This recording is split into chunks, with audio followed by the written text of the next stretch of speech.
Hello students, welcome back in the wireless communication playlist. आज हमारा chapter topic है fading. Fading के अंदर देखेंगे large scale fading, next video में देखेंगे स्मॉल स्केल फेडिंग। तो पहला अपना रहा है फेडिंग। फेडिंग क्या होता है गाइज?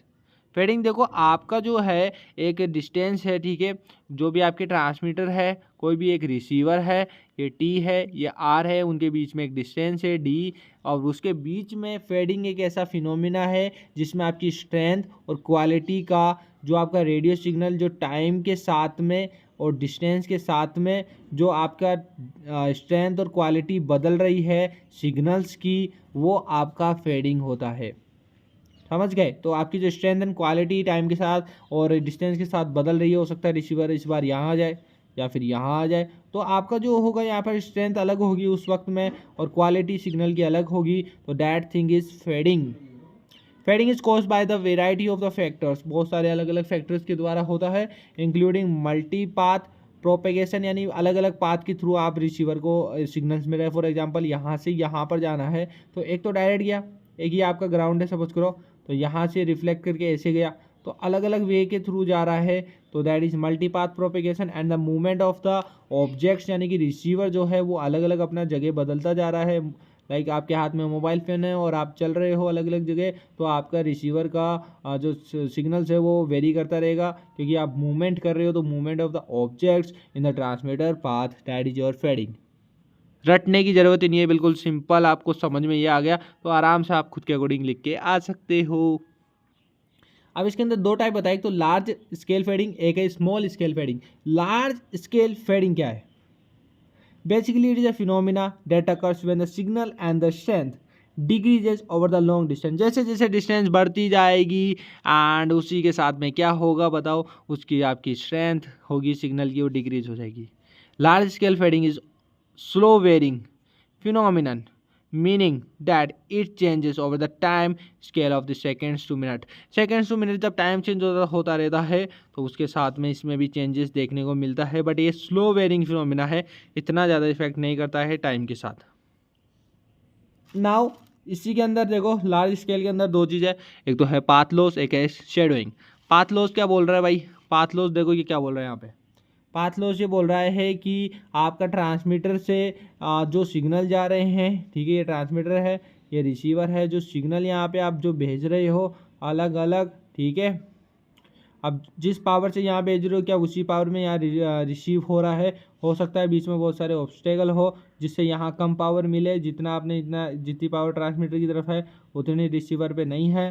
तो ये जो आपका डिफरेंस है या डिडक्शन है, that is your path loss. So it is the deduction in the signal power as the signal travels from transmitter to receiver. वही बात है।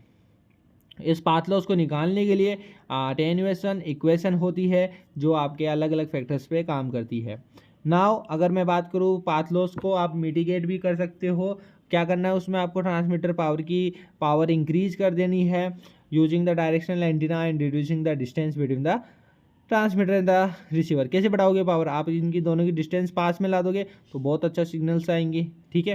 यानी कि जितना ज़्यादा पास, आप क्या होता है जैसे सिग्नल नहीं आता, कोई लोग मोबाइल को ऊपर करते हैं, ठीक है, सिग्नल थोड़ा बहुत आ जाता है, तो आप उसको क्या कर रहे हो, उनकी डिस्टेंस को कम करवा रहे हो, जिससे आपके सिग्नल्स बहुत अच्छे हो जाते हैं। PD1PR इक्वल टू मैं 4πFD² ये फॉर्मूला याद कर लो। Next shadowing. Shadowing is something different from the path loss. Path loss समझ में आया, डिस्टेंस का खेल है। यहाँ थोड़ा अलग चीज़ है। यहाँ ये होता है कि जब आपके सिग्नल्स यहाँ से यहाँ जा रहे हैं तो बीच बीच में ऑब्स्टेकल आ जाते हैं, उससे आपकी जो होता है सिग्नल्स वो शेडो हो जाती है, मर जाती है, किल आउट हो जाती है। कुछ सिग्नल्स ही लास्ट में रिसीवर के पास पहुँचते हैं, that is your shadowing. It occurs due to the presence of the obstacles, यानी रुकावटें जो आपकी लाइफ में आ रही है, आपको रुकना नहीं, आगे बढ़ते रहना है। तो presence of the obstacles in the path of the signal, ये इसके कारण अकर होती है आपकी shadowing. Shadowing causes the signal power to vary as receiver moves in the environment. दूसरा शेडोइंग का रीज़न ये होता है कि आपका रिसीवर अलग अलग एनवायरनमेंट में मूव कर रहा है, इधर इधर इधर इधर इधर इधर इधर इधर, तो उससे भी इफेक्ट पड़ता है।